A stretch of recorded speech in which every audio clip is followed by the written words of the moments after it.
Bonjour à tous, on va évoquer le programme de ce jeudi 15 novembre avec un quintet plus sur l'hippodrome de Fontainebleau. Il s'agira d'un exercice de vitesse 1200 mètres, une affaire de spécialiste. Mon préféré pour cette course sera le top weight numéro 1, George the Prince. Un cheval confirmé à ce niveau, une victoire et 7 places pour lui en 9 quintets courus, preuve de son efficacité en pareille société. De surcroît, il n'a jamais terminé plus loin que 5e en 3 prestations sur le tracé qui nous intéresse. Ajoutez à cela qu'il vient de se classer 2e d'une course référence, le prix Dory, ce qui lui vaudra ici de logique et nombreux preneurs. On lui posera le numéro 9, Ross Castle, qui a également remporté son quintet plus, c'était au mois d'avril à Maison Lafitte. Lui, il s'est classé 3e du prix Dory, l'épreuve référence du mois dernier. Je me méfierai également du numéro 5, I Dream Milena, qui avait été jugé digne de courir le prix Morny l'an dernier, à l'âge de 2 ans. Elle va ici participer à son premier handicap, elle est régulière, mieux vaut donc s'en méfier d'entrée de jeu. Ensuite, on retiendra le numéro 2, Red Torch, qui s'est imposé dans le handicap référence, le prix Dory, et ce nettement, facilement, ce qui lui a valu d'être remonté sur l'échelle des valeurs, plus 7 livres, c'est handicapant, mais ça peut lui permettre une nouvelle fois de faire l'arrivée. On retiendra également le numéro 12, Les Fortivaux, le numéro 7, Hopeless, ou encore le numéro 13, Comédia Aria, respectivement affichés 5e, 6e et 7e de cette course référence, le prix Dory le mois dernier. Le numéro 15, Castle Dream, mérite également crédit, c'est un cheval régulier. Il compte une victoire et 2 places en 4 quintets courus. Sachez qu'il est entraîné dans le sud-est et si Kevin Borgel effectue ce long déplacement, ce n'est certainement pas sans prétention. En partant, on citera le Orangefield qui a terminé 3e de cette course l'an dernier. Résumé chiffré pour ce quintet Bellifontaine 15 novembre jeudi. As, 9, 5, 2, 12, 7, 13 et 15. Suite du programme, dans la deuxième, il faudra faire confiance une nouvelle fois au 207 Bayoun. Bayoun qui n'a jamais terminé plus loin que 4e depuis ses débuts. C'est également 8 victoires et 3 places de deuxième en 12 courses courues. Une confirmation est ici attendue. L'opposition pour lui, je citerai le 5 Eurial qui n'était pas ridicule dans un récent groupe 3, ou encore le 201 Checkle Jack qui connaît bien le parcours. Il a gagné cette course en dernier. 207, 205 et 201. Dans la 9e, attention au 905 Silent Romance, qui était une jument de 5 ans présentée par John Hammond. Cette jument a bien couru le mois dernier à Chantilly, se classant 2e, devant plusieurs de ses rivaux du jour. Elle a terminé également 4e de cette course l'an dernier, à mon avis.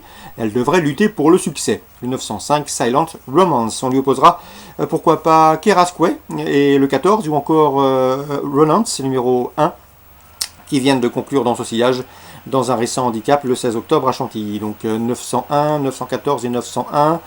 Concernant Vincennes Réunion 3, belle réunion, nous avons dans la première le 107 Diamant Tréaba, c'est une course visée, c'est ce que m'a indiqué son mentor Pascal Montulé. Le cheval a maintenant 3 courses à la clé dans les jambes, il est proche de son top, il sera déféré des 4 pieds pour cet objectif. Sachez qu'il a couru 5 fois l'hiver dernier sous la selle à Vincennes, résultat 3 victoires, 2 places de deuxième, c'est un lauréat en puissance. Dans la troisième, attention également 310 Farah Royal, j'ai beaucoup aimé son succès obtenu le mois dernier, c'était sur l'hippodrome d'Anguin sous la selle, ce jour-là elle avait gagné avec de la marge, c'est également une chance prépondérante. Le 405 Ella de May mérite crédit, Ella de May qui sera déféré des 4 pieds pour la première fois de sa carrière, c'est un objectif, seul son numéro 9 Autostart en dehors peut lui jouer des tours, Ella de May c'est déjà 6 victoires en 10 courses courues. On passe également dans cette 4e sur la candidature du numéro 6, Eliska Berry. Pascal Montulé, son entraîneur, est confiant. C'est une jument de qualité. On lui a déniché un bel engagement réservé aux juments. Elle a été préparée en conséquence.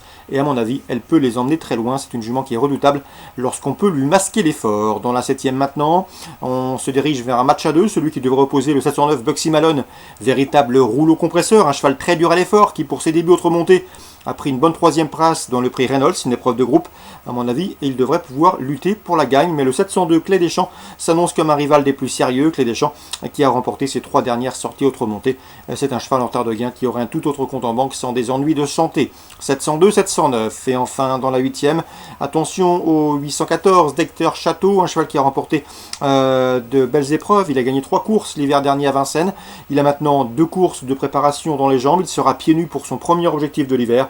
À mon avis, il ne devrait pas taper loin. C'est l'un des espoirs de Christian Bujon pour ce meeting. Le 814 Dexter Château. Petit mot également sur Reims en réunion 4. 2 coups de cœur à vous indiquer. Le 101, tout d'abord, Phoenix du Dijon. Le cheval vient de s'imposer fin octobre à Mêlée du Maine. Corde à droite, comme à Reims. Son entourage, et plus précisément William Bijon, s'attache au service de Jean-Michel Bazir. Jean-Michel Bazir en avide et en quête de succès vers un 20e Sulky d'or, des succès qui pourraient lui permettre de remporter un 20e Sulky d'or. Donc le 101 Phoenix Duijon peut lui permettre de scorer une nouvelle fois. Attention également au protégé de Pascal Achin. C'est bien cela, vous vérifierez son prénom, j'ai un doute. J'ai pu m'entretenir avec lui, il est confiant, le 314, Hercule de Navarre, le cheval est bien engagé, en forme, il en laisse compte une nouvelle fois, un très bon comportement. Il m'a également parlé de Diane du Ravary qui devrait courir prochainement avec une belle chance. Voilà pour les infos de ce jeudi 15 novembre, excellent jeu à tous, bonne journée et rendez-vous demain.